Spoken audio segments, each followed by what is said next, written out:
This week we invite you to delve into the musical universe of our guest, Dudu Kouate. With passion and authenticity, he shares his experience of the artistic scene, his inspirations, and his commitment to culture. In this interview, we discover how our artist transforms his emotions into melodies and how he contributes to the richness of contemporary music. Take a listen.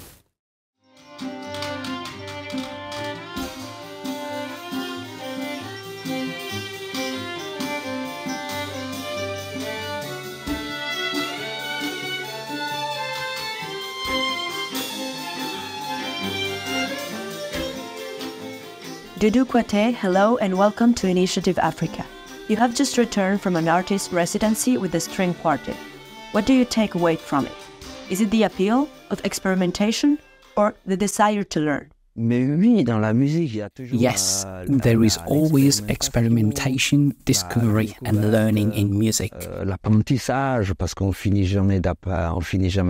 Because one never stops learning, even with younger musicians, as is the case in this residency. They are musicians, both male and female. I would say quite young, but they are talented, and we managed to play both my compositions and their compositions just as well. And to create aussi une nouvelle musique.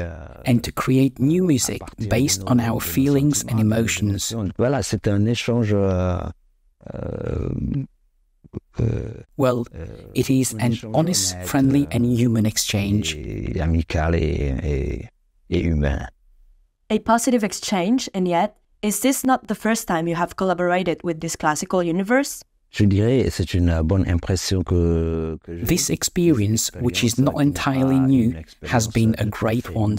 Since 2020 and 2021, 2020, 21, je collabore avec. I have already been collaborating with classical musicians from the Manchester Collective through a South African musician, a cellist named Abdel Saleko, Il est sorti du conservatoire who has graduated from the Conservatoire and is a talented young musician who is somewhat revolutionizing European classical music by introducing new sounds, influences and sound contamination, particularly African one. Therefore, he's also a composer, and the choice to introduce African percussion is changing the face of classical music as it has been known and listened to for many years. Écouté pendant de longues années. Donc, depuis ça fait 3-4 ans. I have been collaborating with classical musicians for 3 or 4 years now, but primarily I work in jazz, free jazz, and also on my own composition. Et aussi avec mes compositions.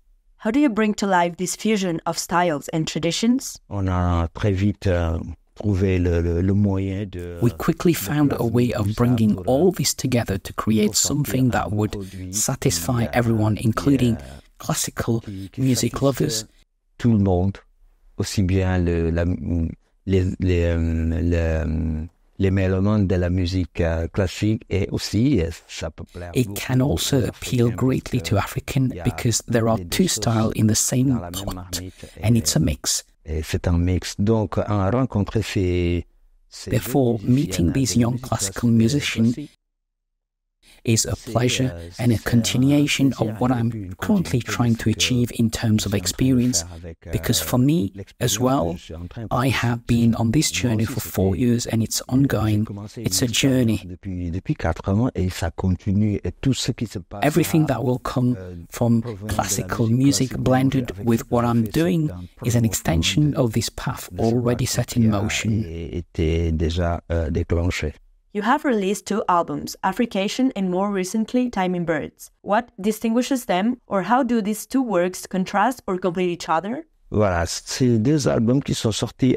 2 albums were released over 5 years. I believe that every week we evolve, progress, change and improve. Et donc, en 5 ans, So over 5 years, the first album was a challenge. C'était vraiment un défi avec moi-même. J'avais envie de... It was truly a challenge for me because I was already collaborating with many musicians, but often there was this problem of being understood.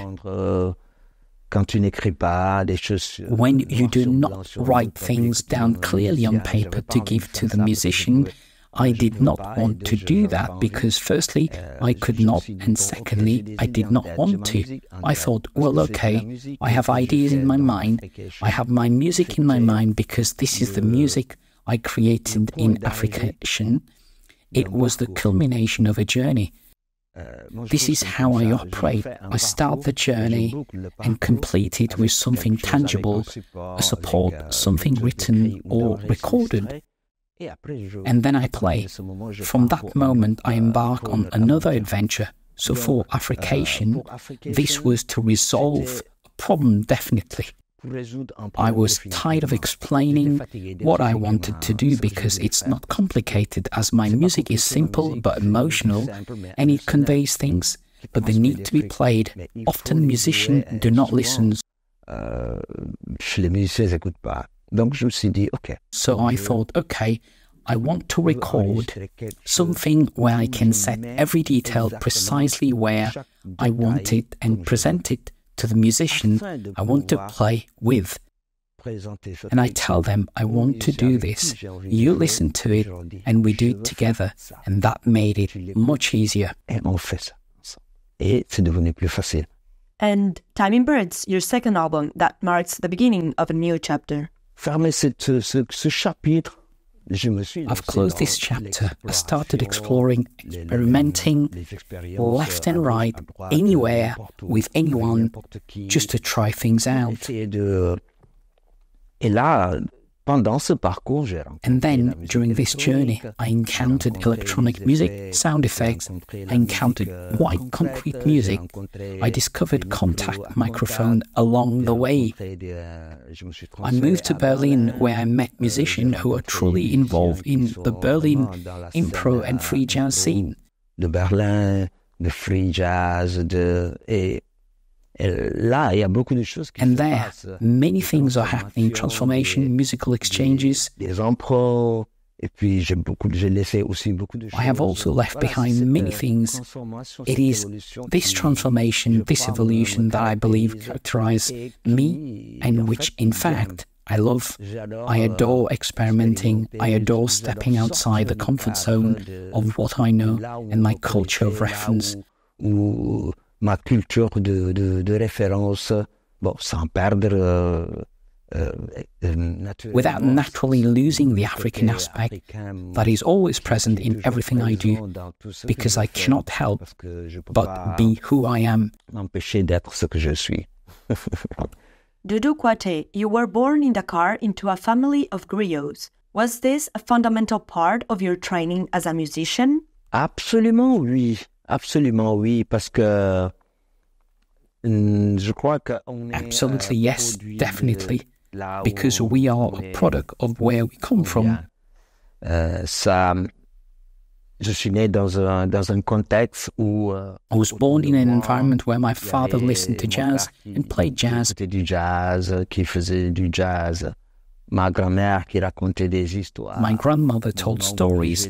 My uncle played percussion, and another grandmother also told stories. Des histoires. Donc, on grandit dans cet We grow up in this environment where, unwittingly, we learn things, we learn stories, and we learn to play an instrument because we see it from a young age.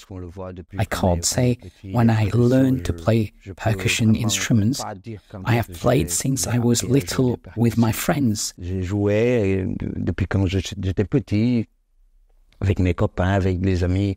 Et c'est un peu That's the kind of school we went to, but as I grew older, my interest in music amplified.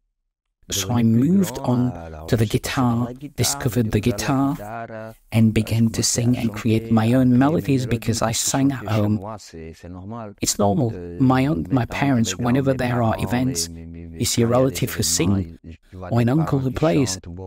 And so I feel part of it. It doesn't bother me to do it.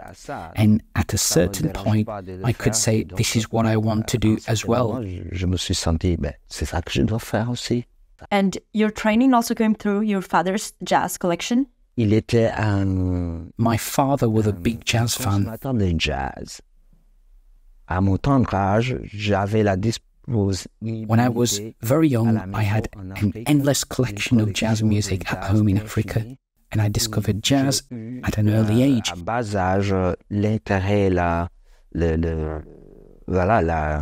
découverte du jazz. Donc, ça m'a permis de It helped me fill the gap in learning jazz because I didn't go to the conservatoire, but I had memorized many of the standards by heart. Par cœur.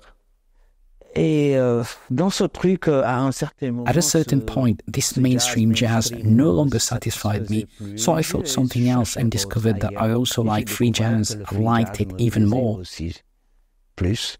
Alors j'ai parcouru le chemin du free jazz. I then embarked on the journey of free jazz. Afterwards, one thing's leading to another, Encore. and we always want to move towards something we love. En fait. How precisely did you manage to learn to play over 200 instruments? Là, c'est la passion. C'est la passion. It is a passion. I started collecting instruments when I was in Europe. Buying and collecting. When I go to Africa, I often go to Africa every year or two. J'allais souvent en Afrique, chaque année ou chaque 2 ans, j'allais en Afrique. And every time I have instruments that I want to have around here, so I buy them and bring them here. By playing them, you develop a certain technique. Jouant, on développe une certaine technique. Acheter des instruments. Buying instruments has been my passion for years, and once you have them, you find a way of learning how to play them. Entre le moyen de les If I'd fulfilled my desire to have all the African instruments I'd like to have, I don't think we'd be at 200. Les instruments africains que j'aimerais bien avoir. We wouldn't be talking about 200, but 2,000 or more, because in Africa there are more than 2,000 ethnic groups, and each ethnic group has their own instrument, several of them, so it's an immense, colossal, and infinite task. Immense, colossal et infini. You are already sharing your knowledge in Europe through conservatoire master classes. Would you also like to continue this mission of transmission in Africa as well? Ça me tente beaucoup. I am very tempted by it. I've been thinking about doing it for several years now. Quand les choses ont maturé, When things are mature, they can be done. I've had this idea for a long time, and you have to be there physically, mentally, and economically to do it. Il faut être là physiquement, mentalement et économiquement pour faire un truc. Mais ce qui me tient à cœur, c'est... But what's important to me is to provide African musicians with the necessary tools, even if I didn't go to the conservatoire. After all, I've got 30 or even 40 years of experience in the music world. Monde de la musique. Je sais pas comment, mais j'arrive à trouver... I don't know how, but I managed to find my word. I think I'm one of those African musicians who leaves part of themselves to tradition, but another part to openness, as Senghor said, rootedness and openness. À la tradition, mais une autre partie d'ouverture. Comme disait Senghor, enracinement et We are rooted in our culture because this allows us to preserve them and not to lose them. It is the heritage we have, and we open up too, because when we do, we are richer. On est plus riche. Les enfants issus de deux cultures sont... Children from two different cultures are richer intellectually and culturally, thanks to knowing two cultures. Technique, d'écriture, de mélodie. Providing African musicians with technical instruments for writing melodies is not about owning them, but about being able to write music based on tradition, to develop it further and give it a new face. Et c'est cette ouverture, mais en ayant... And it's this openness, but by having other new instruments to integrate into what we have. In South Africa, for example, they have a very fine conservatories. They have good musicians who have conservatory music training. musical de conservatoire. But you have to go and see what they do with their traditional rhythms and songs. They managed to find a new modern face for the music without losing the tradition. Sans perdre la tradition. Would you dream of this for the rest of Africa? Bien sûr, pour l'Afrique de l'Ouest. Of course, for West Africa, Mali, with its immeasurable wealth of melodies, Africa is in its entirety. Every corner of Africa is rich with a variety of cultures, rhythms, songs, instruments, and sound. De chants, d'instruments, de sonorité. Qu'est-ce qu'on en fait? On peut pas rester. What do we do with them? We can't just sit back and play melodies the way our grandfathers played them 1,000 years ago. I'd really like to see music keep pace with African economic and demographic development. Démographique de l'Afrique aussi.